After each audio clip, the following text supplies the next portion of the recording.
এক প্রবাসীকে দেখেছি পাসপোর্ট ছিঁড়ে ফেলতেছে, টিকিট প্রায় 1-1.5 লাখ টাকার টিকিট ছিঁড়ে ফেলতেছে। কেন? সে টাকা দিয়েছে, ঘর করেছে, সব করেছে।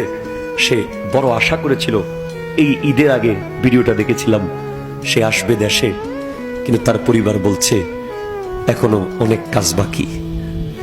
প্রবাসীরা সারা জীবন কষ্ট করে টাকা কামায়, দেশে আসতে চাইলেই এত তাড়াতাড়ি কিল্লে আইতেছস, এখনো তো টাকা উঠে নাই। কত বড় লুবি, ঠিক কিনা কথা বলেন? কত বড় পাথর দিলের মানুষ তারা, যারা প্রবাসীদেরকে দেশে আসতে দেয় না। এরপর দেশে আসলে কয় এত বছর টাকা কামাইছস, টাকা নিছস কই? বিলকুল সে শ্বশুর বাড়িতে কোনো টাকাই দেয় নাই, তাকে মিথ্যা অপবাদ দেওয়া হচ্ছে, ঠিক কিনা কথা জোরে বলেন? অনেক প্রবাসী ব্রেনে স্ট্রোক করে মারা যায়।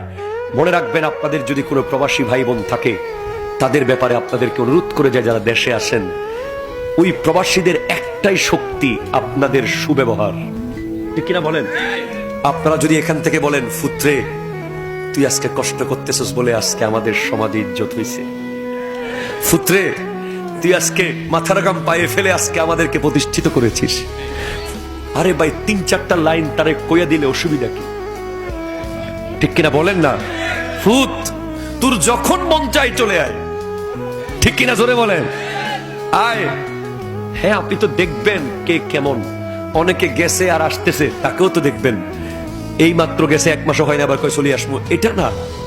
অনেকে বছরকে বছর, 4 বছর 5 বছর কষ্ট করার পর আসতে চেয়েছে।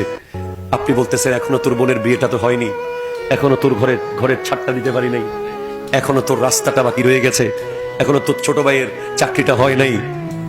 তাই বলে কি সে সেখানে দুকে দুকে মরে যাবে? না।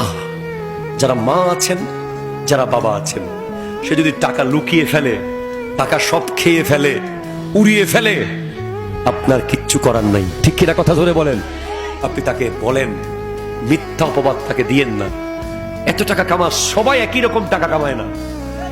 আমি চোখে দেখে দেখে বলছি, ইন্নার রিজকা লা ইয়াতলুবুল আবদা কামা ইয়াতলুবুহু আজলুহু।